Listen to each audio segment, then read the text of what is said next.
آغا امام جعفر الصادق علیہ السلام سے روایت ہے کہ فرمایا من قرأ انا انزلناہ فی لیلۃ القدر فی فریضۃ من فرائض اللہ، جو کوئی شخص سورہ انا انزلناہ فی لیلۃ القدر کو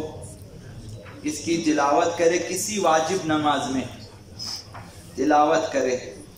نادا منادن، تو خداوند متعال کی طرف سے ایک منادی ندا دیتا ہے اس نماز گزار کے لیے کہ یا عبد اللہ غفر اللہ لک ما مضى، اے بندے خدا تمہارے گزشتہ گناہان معاف ہو چکے ہیں،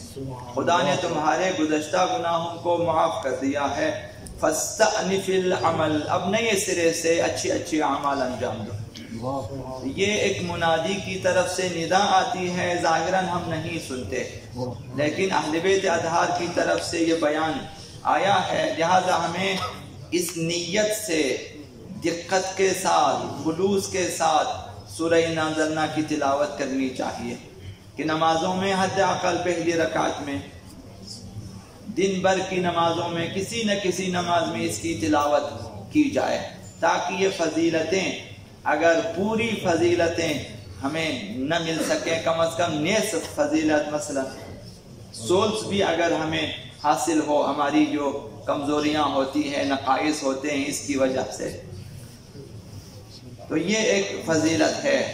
کہ فریضہ نمازوں میں اس کی تلاوت کی تاکید ہے، تو لہذا ہر تلاوت کے بعد انسان کے گناہ معاف ہو جاتے ہیں۔ تو ایک مؤثر سورہ یہی ہے سورہ قدر، سورہ انا انزلنا۔ دوسری روایت آغا امام کاظم علیہ السلام نے ارشاد فرمایا عجبا لمن لم يقرأ فی صلاته انا انزلناہ فی لیلۃ القدر، مجھے تعجب ہے اس شخص پر جو اپنی نمازوں میں سورہ قدر کی تلاوت نہیں کرتا، جو اپنی نماز میں سورہ انا انزلنا نہیں پڑھتا۔ مثلا بعض لوگ جو ہیں جلدی سے ختم کرنا چاہتے ہیں، چھوٹی صورتیں پڑھتے ہیں، نہ نیت فضیلت کے عنوان، چونکہ مختصر ہے، میں نے جلدی جاننا ہے، تو وہ اپنی جو ہیں جلد بازی کی خاطر پڑھتے ہیں، تو ممکن ہے کہ بہت سارے ثوابات کم ہو جائیں۔ ساتوں امام نے فرمایا تعجب ہے مجھے اس شخص پر جو اپنی نماز میں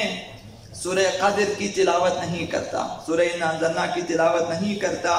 کیف تقبل صلاتہ، مجھے تعجب ہے کہ اس کی نماز کیسے قبول ہو سکتی ہے۔ اگر کوئی شخص جان بوجھ کر سورہ قدر کی تلاوت نہیں کرتا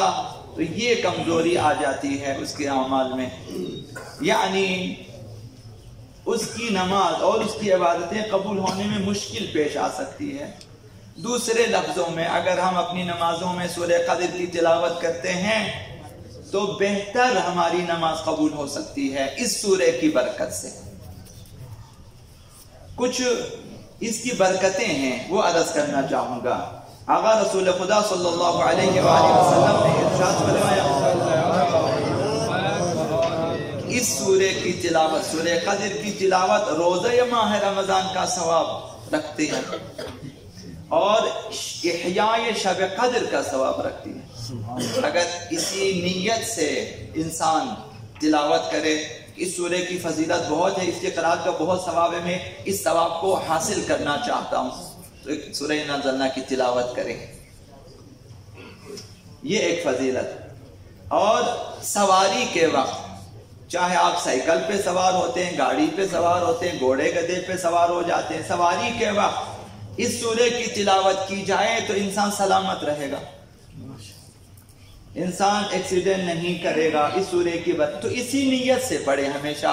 جس نیت کے لیے آپ مثلا جو آپ کے ذہن میں آئے، سفر کرنا چاہتا ہوں تو مجھے سلامتی درکار ہے، لہٰذا میں سورہ قدر کی تلاوت کرتا ہوں، جس طرح سورہ کوثر، جس طرح سورہ قل هو اللہ کی، جس طرح مثلا تسبیحات اربعہ کی، جس طرح آیت الکرسی کا حکم ہے کہ سفر کے وقت پڑھیں، اس طرح یہ جس طرح سورہ حمد کے بارے میں عرض کیا کہ سفر میں سلامتی کے لیے ضروری ہے کہ سورہ جو ہے حمد کی تلاوت کی جائے. اسی طرح سورہ قدر کی بھی تلاوت کی جائے. تیسری حدیث آقا امام صادق علیہ السلام کی ہے. فرمایا کہ سوتے وقت، نیند کے وقت، جب انسان سونا چاہے رات کو تو سوتے وقت 11 مرتبہ سورہ قدر کی تلاوت کرے. 11 مرتبہ سورہ قدر کی تلاوت کرے تو خداوند متعال 11 فرشتوں کو مقرر فرمائے گا. تو یہ جو 11 فرشتے مقرر ہوں گے، ان کا کام کیا ہوگا؟ فرمایا کہ صبح تک اسے وسوسوں سے بچائے گا کہ شیاطین وسوسہ کرے، ایمان میں، اعتقادات میں، اعمال کے حوالے سے وسوسہ کرتا ہے شیطان، اس سے اور بلاؤں سے اس کی حفاظت بھی کرے گا.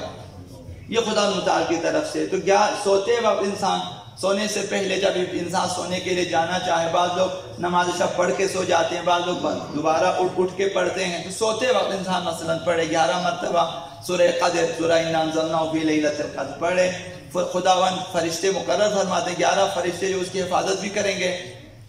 اور وسوسوں سے بھی بچائیں. یعنی شیاطین کو دور کر دیتے ہیں کہ اسے وسوسہ مت کرو، تاکہ کوئی برا وسوسہ انسان کے ذہن میں نہ آ جائے، کسی گناہ کے بارے میں انسان کو وسوسہ نہ کرے. تو یہ بھی ایک ٹوٹکا ہے اسلامی دینی کہ شیطانی وسوسوں سے بچنے کے لیے اس سورہ کی تلاوت کی جائے. اور آقا امام جواد علیہ السلام نے ارشاد فرمایا، ہمارے 90 امام فرمایا سورہ قدر پڑھ کر دعا کرے تو دعا لوح محفوظ تک جائے گی. اس سورہ کی برکت سے آپ کی دعا براہ راست فرشتے لے کر جاتے ہیں لوح محفوظ تک، تاکہ جلد سے جلد ہماری دعا قبول ہو جائے. تو جس طرح کل عرض کیا تسبیحات 4 مؤثر ہے دعا کی قبولیت میں، سورہ قل هو اللہ و سورہ حمد وغیرہ مؤثر ہے، اسی طرح سے یہ سورہ بھی مؤثر ہے کہ انسان اس سورہ کی تلاوت کرے اور اس کے بعد اپنی دعا کرے، تاکہ اس کی دعا آسمانوں کی طرف جائے اور منزل قبولیت پہ فائز ہو جائے. اور نماز عشاء کے بعد، یہ بھی 90 امام نے فرمایا، نماز عشاء کے بعد، مثلا ابھی ہم نماز عشاء پڑھ چکے ہیں الحمدللہ، کہ اس کے بعد اگر 7 بار سورہ قدر کی تلاوت کی جائے تو صبح تک اللہ کی حفاظت میں رہے گا. نماز عشاء نے پڑھ لیا، آپ جانے سے پہلے تعقیبات میں یا جاتے ہوئے بھی اگر آپ پڑھیں اس نیت سے کہ نماز عشاء کے بعد میں نے 7 مرتبہ اس کی تلاوت کرنی ہے تاکہ رات کو میں محفوظ رہوں بلاؤں سے، مختلف وسوسوں سے. تو اگر نماز عشاء کے بعد 7 بار اس کی تلاوت کی جائے، صبح تک خداوند متعال کے فرشتے اس کی حفاظت کریں گے. اور اسی طرح سے 5ویں امام باقر علیہ السلام نے ارشاد فرمایا، اگر انسان اپنی عادت بنا لے کہ سوتے وقت، بیدار ہوتے وقت، یعنی جب آپ سونا چاہے بھی یہ سورہ پڑھے، اب اس کی تعداد معین نہیں ہے، جتنا آپ چاہیں پڑھے، کم از کم 1 بار، اور بیدار ہوتے وقت بھی یہ سورہ پڑھے. صبح آپ نیند سے اٹھے، جہاں پہ بسم اللہ پڑھنے کا ہے، جہاں جو ہے سورہ بقرہ کی آیتیں پڑھنے کا حکم ہے، جہاں اور بھی دعائیں ہیں بیدار ہونے کے بعد، ایک یہ بھی ہے سورہ قدر کی تلاوت کریں. نیند سے آپ اٹھے ہیں، آپ وضو کرنے جا رہے ہیں، سورہ قدر کی تلاوت کریں تو اس کا ثواب اس قدر ہوگا کہ 5 امام نے فرمایا لوح محفوظ کو بھر دے گا. اس سورہ کی تلاوت سے لوح محفوظ ثواب سے بھر جائے گا، یعنی اس قدر ثواب خداوند متعال ہے. لہذا اخلاص کے ساتھ ہونا چاہیے، نہ امتحان کے لیے، نہ ان کی شک و تردید میں انسان تلاوت کرے کہ پتہ نہیں صحیح یا غلط. مثلا یہ چیزیں ہیں اہل بیت اطہار نے فرمایا. اور آخری آقا امام باقر علیہ السلام نے ارشاد فرمایا، اور یہ بہت ہی مہم ہے، مہم اس عنوان سے کہ 5 امام نے خبر دی، اگر کوئی شخص سوتے وقت، رات کو سوتے وقت 100 مرتبہ سورہ قدر کی تلاوت کرے گا، وہ جنت کو دیکھے گا.